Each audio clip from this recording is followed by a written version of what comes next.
Hey yo yo yo, salut les turfeuses, salut les turfeurs, bienvenue pour un nouveau pronostic de Benoît Requin. Ok, place au pronostic du quintet du lundi 19 mai, direction Saint-Cloud pour le prix Magic Night. Plat 2100 mètres, 15 partants car le 7 est non partant, réunion 1, course 1, indice de confiance 1 sur 5. Petit retour sur le quintet de ce samedi, il y a eu du trouble fait à l'arrivée. Cette vidéo, j'attends avant l'arrivée du quintet de ce dimanche et je reviendrai dessus demain. Ok, c'est parti, on commence le pronostic et on commence avec le numéro 1, Pressa Diretta, et on écoute Alberto Carrasco Sanchez. Bonjour Alberto. Si, ciao. Pressa Diretta, il a réalisé une belle course en dernier lieu, s'imposant confortablement à Chantilly dans une épreuve où elle a été montée plus près que d'habitude. La distance elle lui convient et son physique lui permet de porter 61 kilos. Cela dit, elle subit une lourde pénalisation et avec son moral et sa forme, il n'y a aucun doute, elle sera à l'arrivée. Si. Maintenant, si elle gagne, ce sera une jument de groupe. Ok, merci Alberto Carrasco Sanchez. En tout cas, ce numéro 1 fait tout simplement partie de mes préférés et je l'ai mis deuxième. Je le vois bien batailler pour les toutes premières places, ce numéro 1. Bref, on passe au numéro 2, Dancing Queen, que je n'ai pas retenu, j'en ai préféré d'autres. Donc on passe au numéro 3, Tilil, et on n'aura pas les commentaires de l'entraîneur, en même temps c'est qui l'entraîneur, c'est André Fabre, le pote à Captain Ian Barbaro, d'ailleurs ils sont partis ensemble pêcher sur leur bateau, amusez-vous bien. Bref, ce numéro 3, lui aussi me plaît beaucoup, je pense qu'il peut frapper un grand coup, et je l'ai mis quatrième. On passe au numéro 4, Bonnie Glitters, et ce numéro 4, par contre, je ne l'ai pas retenu. Et oui. En même temps, c'est celui qui m'embête le plus. C'est lui mon gros regret. C'est lui mon cheval de complément en cas de non partant. Attention, possible cassage en vue. On passe au numéro 5, Maya Star, et on n'aura pas les commentaires de l'entraîneur, c'est Jean-Philippe Dubois, qui est parti avec l'équipe de André Fabre et Captain Ian Barbeau. Bref, amusez-vous bien tous les trois. Ce numéro 5 me plaît beaucoup, attention à lui, il peut faire mal, moi je l'ai mis cinquième. Bref, on passe au numéro 6, Tira, et on écoute Pierre-Yves Bureau.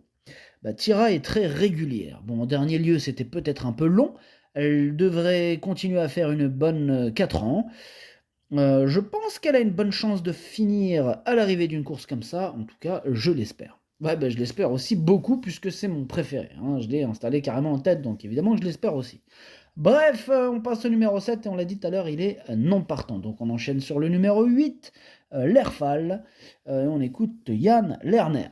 L'Airfall est rentrée avec un petit souci de santé en dernier lieu, raison pour laquelle elle n'a pu se mettre en évidence et poursuivre son programme. Bon, là, elle a retravaillé en vue de cette épreuve, elle est sur la bonne voie, mais je ne l'ai pas travaillé vraiment très dur pour cette rentrée, donc je demande à voir. Ouais, je demande à voir. En tout cas, sur sa classe, je la vois quand même terminer à l'arrivée, évidemment, pas non plus sur le podium, mais en fin de combinaison, pour moi, c'est tout à fait possible. Bref, on passe au numéro 9, à la TEA, que je n'ai pas retenu, mais attention, c'est un regret, c'est mon deuxième cheval de complément en cas de non partant, attention. On passe au numéro 10, Chica de Ciudad, que je n'ai pas retenu non plus, mais attention, il est en plein milieu de ma petite liste des possibles troubles faits, ce numéro 10. On passe au numéro 11, Amora Mani, lui aussi est à l'arrière, enfin est sur ma liste, mais à l'arrière de ma petite liste des possibles troubles faits. On passe au numéro 12, Cocoon 4, que je n'ai pas du tout retenu, j'en ai préféré d'autres. Comme le numéro 13 d'ailleurs, Wedgwood Pearl. Et on écoute Paul de Chevigny.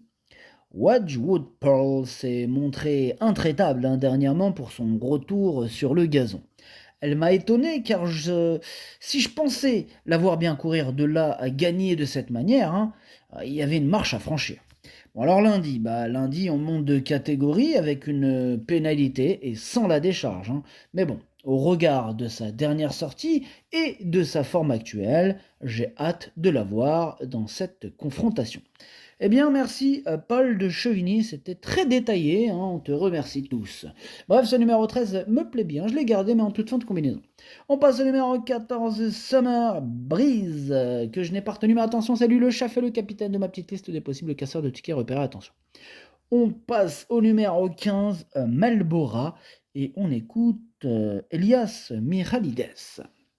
Melbora est une jument qui est super régulière depuis qu'elle est arrivée à l'écurie. En dernier lieu, elle a gagné son handicap à Fontainebleau d'une belle manière. Elle a pris 2,5 kg de pénalité, mais en bas de tableau, avec un petit poids, je pense qu'elle devrait finir à l'arrivée si elle a un bon parcours. Ok, merci Elias. En tout cas, ce numéro 15 me plaît bien. Attention, faut pas le sous-estimer, moi je l'ai mis 6e. Et on termine avec le numéro 16, Veul, et on écoute Jérôme Régnier. Veul aurait préféré avoir un terrain plus souple. Ceci étant, Veul a très bien couru dans l'épreuve de référence et j'espère qu'elle pourra de nouveau bien se comporter car Veul est compétitive à cette valeur. Bah, si tu le dis Jérôme, en tout cas je le pense aussi, moi je la vois bien batailler pour les toutes premières places, je l'ai hissée sur le podium à la 3e place de mon pronom. Le pronostic d'ailleurs, ça donne 6, As, 16, 3, 5, 15, 8, 13. Merci d'avoir suivi cette vidéo. N'hésitez pas à mettre un pouce bleu si la vidéo vous a plu. Pour accéder à tous mes tickets pour la course du Quintet, eh bien rendez-vous directement en description de la vidéo. À jouer avec modération. Bonne chance. Chopez-le moi. Ciao.